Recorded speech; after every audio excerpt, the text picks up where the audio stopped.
এই মুহূর্তে পশ্চিমবঙ্গের জন্য যে উল্লেখযোগ্য এবং গুরুত্বপূর্ণ খবরটি আমরা পাচ্ছি তাতে পশ্চিমবঙ্গের জেলায় জেলায় বৃষ্টি আসছে।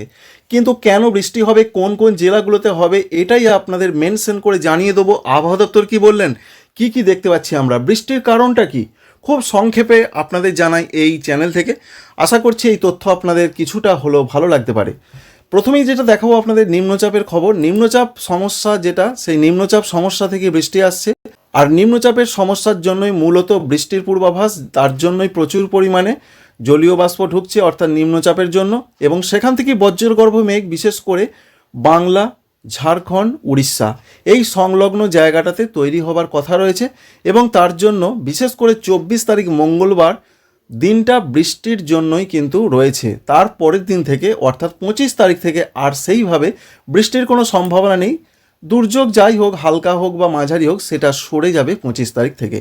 তো প্রথমেই যে নিম্নচাপের খবরটা আপনাদের দেখাবো, নিম্নচাপটা রয়েছে দক্ষিণ পশ্চিম এবং দক্ষিণ মধ্য সংলগ্ন বঙ্গোপসাগরে। এই নিম্নচাপ বলা হয়েছে উত্তর পূর্ব দিকে এগোবে, অর্থাৎ এইভাবে এগোনোর সম্ভাবনা রয়েছে, এমনটা তথ্য পাচ্ছি আমরা।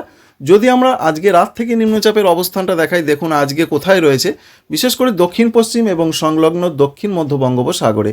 সেটা উত্তর পূর্ব দিকে এগিয়ে যাওয়ার জন্য কিন্তু এইভাবে যাবে, এবং এর জন্য প্রচুর পরিমাণে জলীয় বাষ্প, বৃষ্টিটা বেশি হবে আন্দামান নিকোবর দ্বীপপুঞ্জের দিকে এবং পোর্ট ব্লেয়ার সংলগ্ন জায়গাতে বৃষ্টির তুমুল সম্ভাবনা রয়েছে।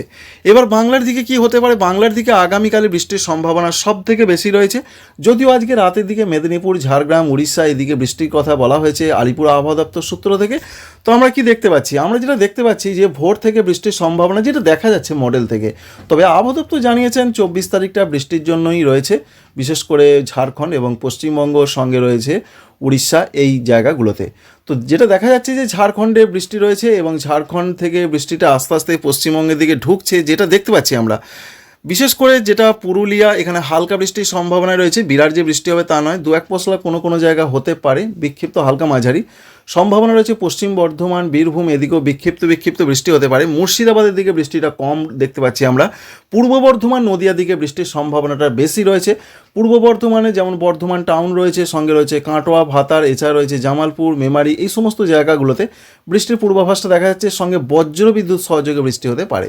তো বজ্রবিদ্যুতের সম্ভাবনা কতটা যদি আমরা একবার চেক করে দেখার চেষ্টা করি, তাতে দেখার চেষ্টা করব। দেখুন বজ্রগর্ভ মেঘ সম্ভাবনা সব থেকে বেশি রয়েছে নদিয়া জেলার শান্তিপুর রয়েছে, বর্ধমান রয়েছে অর্থাৎ পূর্ব বর্ধমান, কাটোয়া এই জায়গাগুলোতে বজ্রগর্ভ মেঘ প্রচণ্ডভাবে তৈরি হবে, এবং বাঁকুড়ার সঙ্গে ঝাড়গ্রাম এই জায়গাগুলোতে বজ্রগর্ভ মেঘের সম্ভাবনা খুব বেশি রয়েছে।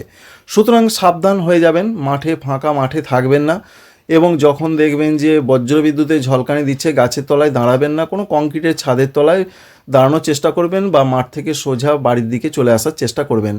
আমরা বৃষ্টি মোড়ে ফিরে আসার চেষ্টা করছি এবং বৃষ্টি মোড় থেকে দেখিয়ে দেওয়ার চেষ্টা করছি যে বৃষ্টি অন্যান্য জেলাগুলোতে কেমন হবে। যেটা দেখতে পাচ্ছি আমরা, সারা দিনই রয়েছে বৃষ্টির পূর্বাভাস। তার মধ্যে মূলত রয়েছে পান্ডুয়া, এছাড়া হুগলি, চন্দননগর, সঙ্গে রয়েছে হাবড়া, এছাড়া রয়েছে অন্যান্য জায়গা যেমন আরামবাগ রয়েছে, এছাড়া কলকাতা, সঙ্গে রয়েছে উলুবেড়িয়া, এছাড়া কোলাঘাট, তমলুক এই সমস্ত জায়গাতে, বারুইপুর, জয়নগর এই সমস্ত জায়গাতে বৃষ্টির পূর্বাভাস রয়েছে। আবহাওয়া দপ্তর যেটা জানাচ্ছেন সতর্কবার্তা হিসাবে উত্তর এবং দক্ষিণ 24 পরগনা, পূর্ব এবং পশ্চিম মেদিনীপুর, সঙ্গে রয়েছে ঝাড়গ্রাম, এছাড়া রয়েছে কলকাতা, হাওড়া, এখানে সতর্কবার্তা রয়েছে। আর বৃষ্টির সম্ভাবনা সারা দক্ষিণবঙ্গেই রয়েছে 24 তারিখ মঙ্গলবার। তবে আমরা যেটা দেখতে পেলাম পূর্ব বর্ধমান, নদিয়ার দিকে বজ্রগর্ভ মেঘ সহ বৃষ্টির সম্ভাবনাটা বেশি দেখা যাচ্ছে। তবে এই মডেল দেখাচ্ছে, এটা মনে রাখবেন। তবে যেটা দেখতে পাওয়া যাচ্ছে বিশেষ করে বর্ধমান, নদিয়া এই জায়গাগুলোতে বৃষ্টির সম্ভাবনা বেশি রয়েছে। তো আপনাদের একবার দেখিয়ে দেওয়ার চেষ্টা করছি। দেখুন পরিষ্কারভাবে দেখতেই পাচ্ছি আমরা এই জায়গাগুলোতে কিন্তু বৃষ্টির সম্ভাবনা, বজ্রবিদ্যুতের সম্ভাবনাটা বেশি করে দেখা যাচ্ছে। আশা করছি বুঝতে পারলেন যে সারা পশ্চিমবঙ্গের দক্ষিণবঙ্গ জুড়ে একটা বৃষ্টির পূর্বাভাস। আর উত্তরবঙ্গের জন্য যা পূর্বাভাস রাতের দিকে বলা হয়েছে, দার্জিলিং, কালিম্পং, জলপাইগুড়ির দিকে বৃষ্টি হতে পারে, অন্যান্য জেলাতে বৃষ্টির কথা বলা হয়নি। আমরা দেখতে পাচ্ছি 24 তারিখ মঙ্গলবার উত্তরবঙ্গ জুড়ে বিক্ষিপ্ত খুব হালকা বৃষ্টি হতে পারে আলিপুরদুয়ার, কুচবিহার, উত্তর দিনাজপুর, দক্ষিণ দিনাজপুর, মালদহ জেলার দিকে। মূলত মেঘলা আকাশটা বেশি থাকবে, বৃষ্টির সম্ভাবনা বেশি রয়েছে দার্জিলিং, কালিম্পং এবং জলপাইগুড়ির দিকে। এখনও পর্যন্ত এরকম একটা তথ্য রয়েছে। এখান থেকে শর্টকাট হিসেবে আপনাদের জানাবো যে দক্ষিণবঙ্গে বৃষ্টির পূর্বাভাস 24 তারিখই রয়েছে, বিশেষ করে 24 তারিখ মঙ্গলবার। আর উত্তরবঙ্গের ক্ষেত্রে মঙ্গলবার, বুধবার থেকে আবহাওয়ার পরিবর্তন দক্ষিণবঙ্গে হয়ে যাবে, উত্তরবঙ্গে হালকা বৃষ্টি হতে পারে। আপডেটটি ছিল এই পর্যন্তই।